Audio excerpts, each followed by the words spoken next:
Hello everyone, how are you. I hope कि आप सभी जहाँ भी हो, घर पे हो, कहीं भी हो, बिल्कुल हंसी खुशी होंगे। चलो हम पॉलिटिकल सीरीज़ की जो हमारा लेसन चल रहा है उसको आगे बढ़ाते हुए जो आज का हमारा क्वेश्चन है वो ये है कि 2014 में जो कांग्रेस पार्टी ने जो घोषणा पत्र दिया था उसकी क्या क्या विशेषताएं थी।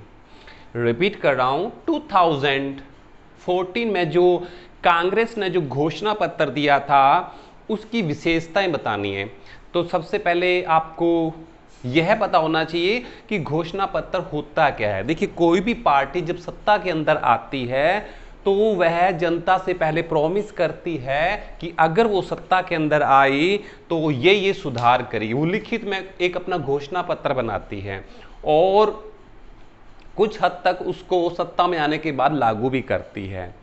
तो उसी प्रकार 2014 के अंदर जब कांग्रेस पार्टी ने चुनाव लड़ा तो चुनाव लड़ने से पहले जो घोषणा पत्र तैयार किया था उसकी मैं जो आपको खास बातें हैं वो आज डिस्कस करना चाहता हूं। तो कांग्रेस पार्टी ने 2014 के अंदर जो सबसे मेन बात की वो की थी कि वो अगर सत्ता में आ जाती है, यानी कि अगर उसकी पार्टी जीत जाती है तो वो न्यूनतम मजदूरी कानून सख्ती से लागू कर देगी। न्यूनतम मजदूरी का मतलब क्या होता है कि कोई भी वर्कर है, चाहे वो मजदूर है चाहे कोई भी है, उसको कम से कम मजदूरी जरूर मिलनी चाहिए। ये नहीं है कि अगर कोई अनपढ़ है तो उसको हम कम पैसों में हायर कर लें या वैसे कर लें, नहीं, सबको कम से कम मजदूरी हासिल करने का बराबर अधिकार होगा। यानी कि समय, काम करने का जो समय है उसके घंटे भी डिसाइड किए जाएंगे, कितनी देर वर्क करना होगा एक मजदूर को या वर्कर को, कितनी उसको कम से कम सैलरी मिलेगी, कितनी उसको मतलब इनकम मिलेगी, वो इन्होंने डिसाइड किया, अपने घोषणा पत्र के अंदर लिखा। तो फर्स्ट पॉइंट आपको रिमाइंड हो गया होगा। दूसरा, पेंशन।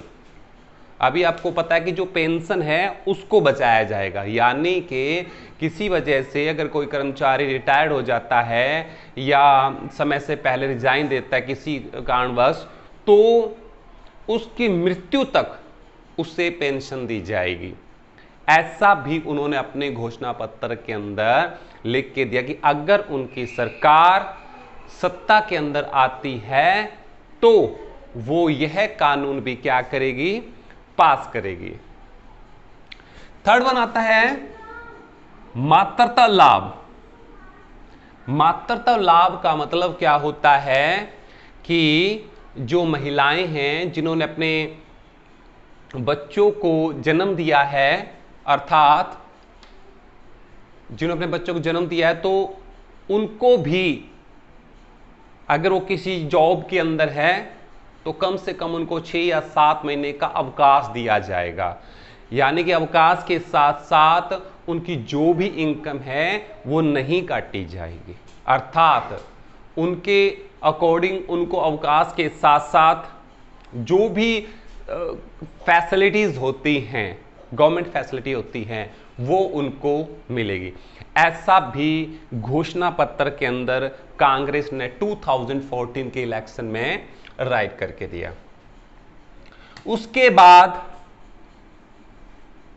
निःशुल्क मेडिसिन, जो दवाइयां हैं वो दवाइयां भी सभी को क्या दी जाएंगी, फ्री ऑफ कॉस्ट। किसी से दवाई का कोई भी पैसा नहीं लिया जाएगा, चाहे वो अमीर है चाहे वो गरीब है, ठीक है। और दवाई के मामले में किसी को भी मरने नहीं दिया जाएगा, चाहे उसके लिए सरकार को कर्ज के बोझ के तले भी आना पड़े। तो कांग्रेस सरकार अगर सत्ता में आ जाती है तो वो निःशुल्क दवाइयों का भी प्रबंध करेगी ताकि कोई भी नागरिक बीमारी की वजह से ना मरे। आर्थिक विकास 8%।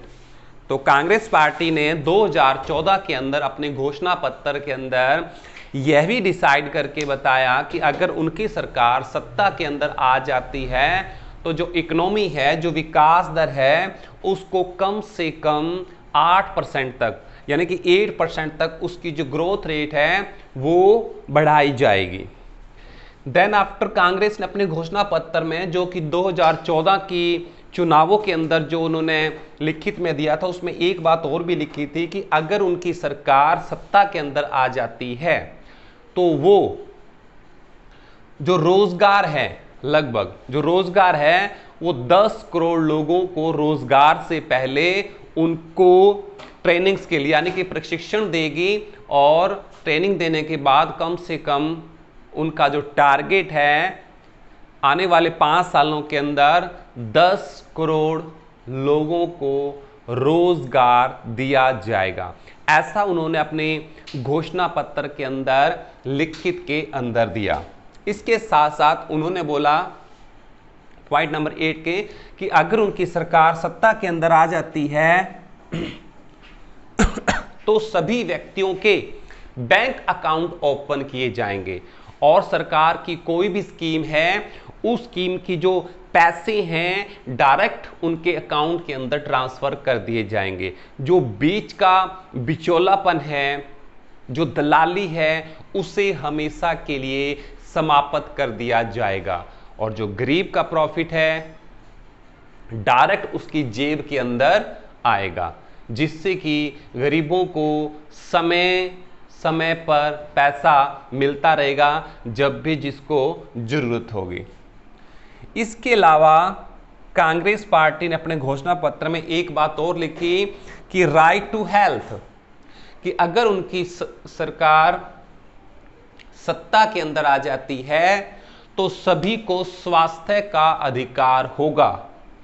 यह नहीं है कि कोई भी अमीर है या गरीब है वो ही अपना इलाज करवा पाएगा, गरीबों को भी अपना स्वास्थ्य का अधिकार कानून के अंतर्गत उनको भी अपना जो इलाज है वो भी फ्री ऑफ कॉस्ट करवाया जाएगा। इसके अलावा कांग्रेस पार्टी ने जो एक बात और बोली,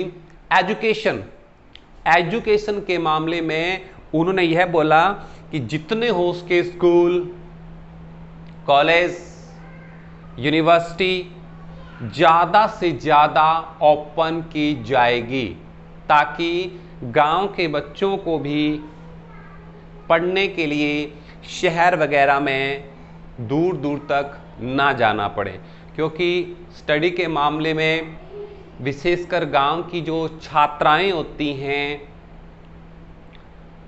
वो गांव की एजुकेशन के बाद बाहर जाने से कतराती हैं। तो कांग्रेस पार्टी ने यह डिसाइड किया अपने घोषणा पत्र के अंदर कि अगर उनकी सरकार सत्ता में आ जाती है तो वो कोशिश करेगी कि छात्र छात्राओं को पढ़ने के लिए, कॉलेज वगैरह में जाने के लिए ज़्यादा दूरी तय ना करनी पड़े। 50-60 किलोमीटर की रेंज के अंदर कोई कॉलेज की पहुंच हो जाएगी ताकि उनको हाई क्लासेस के लिए, हाई स्टडीज़ के लिए ज़्यादा दूर ना जाना पड़े। ऐसा भी कांग्रेस ने अपने घोषणा पत्र में लिखा। महिला सशक्तिकरण पर भी बल दिया गया। कांग्रेस पार्टी ने महिला सशक्तिकरण भी बल दिया कि महिलाओं की स्थिति मजबूत की जाएगी, उनको भी जॉब्स के अंदर 33% से अबव आरक्षण दिया जाएगा, उनको सेल्फ डिपेंडेंट बनाया जाएगा। महिलाओं की जो एजुकेशन है वो फर्स्ट क्लास से लेके 12th यानी कि 12वीं कक्षा तक फ्री कर दी जाएगी ताकि पेरेंट्स अपने बच्चों को निःशुल्क स्टडी करवा सके, स्टडी के मामले में कोई भी पीछे ना रहे। छोटे छोटे बच्चों का संरक्षण किया जाएगा।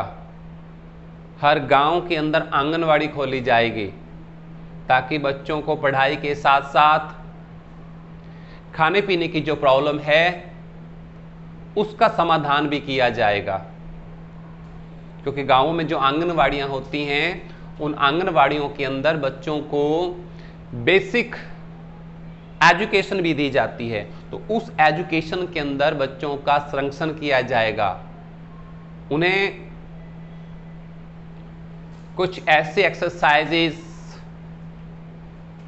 उनको उनके सेहत की तरफ विशेष तौर पर ध्यान दिया जाएगा। आई होप कि आपको ये क्वेश्चन समझ में आ गया होगा। क्वेश्चन हमारा क्या था, 2014 में कांग्रेस के घोषणा पत्र की विशेषताएं बताइए। तो आप अपने हिसाब से ये घोषणा पत्र की विशेषताएं लिख सकते हैं। अगर आप ये चाहते हैं कि आपके पास लेटेस्ट नोटिफिकेशन अपडेट आती रहे तो कृपया करके इस चैनल को सब्सक्राइब जरूर करें, क्योंकि जैसे ही कोई नई वीडियो आती है वो आपके पास किसी भी टाइम आ सकती है और आप उसको जब भी आपको टाइम मिले वो आप वीडियो चलाकर अपने ज्ञान के अंदर बढ़ोतरी कर सकते हैं। कमेंट करना ना भूलें, ठीक है, क्योंकि जो गलतियां बताता है वो ही सच्चा गुरु होता है। तो आप हमारे गुरु हैं, आप हमें हमारी गलतियां बताते हैं ताकि हम आने वाले वीडियोस के अंदर और भी इम्प्रूवमेंट करते रहें। धन्यवाद, आपका दिन शुभ हो।